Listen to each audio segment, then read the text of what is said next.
अकोला आरोग्य परिमंडळ अंतर्गत दारव्हा येथील उपजिल्हा रुग्णालयात दिनांक 25/6/2025 रोजी मद्यपी डॉक्टरांनी जिवंत रुग्णाला मृत्यू घोषित करून त्याचे पीएम करण्याचा मेमो तयार करून पीएम रूम मध्ये नेत असताना नातेवाईकांना रुग्ण जिवंत असल्याचे निदर्शन आल्यानंतर नातेवाईकांनी यवतमाळ रुग्णालयात नेऊन त्याच्यावर उपचार सुरू असून रुग्णांची तब्येत सुधारणा झाल्याचं नातेवाईकांच्या वतीने सांगण्यात आलं.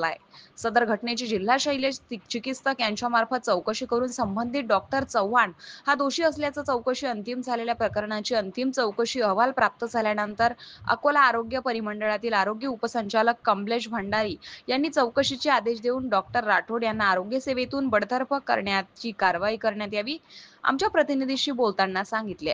सर, दारव्हा येथील जे आपल्या आरोग्य डॉक्टरांनी जिवंत व्यक्तीला रुग्णाला मृत घोषित केलं, या संदर्भात आपण आपल्या कार्यालयामार्फत संबंधित डॉक्टर काय कारवाई केली? संबंधित माहिती जेव्हा वृत्तपत्रामध्ये प्रकाशित झाली त्या अनुषंगाने मी जिल्हा शल्य चिकित्सक यांना तात्काळ चौकशीचे आदेश दिले होते. त्या अनुषंगाने चौकशीचा अहवाल प्राप्त झालेला आहे आपल्याला आणि त्याच्यामध्ये ते दोषी आढळून आलेले आहेत, कारण की त्यांनी हलगर्जीपणा त्याच्यामध्ये केलेला आहे.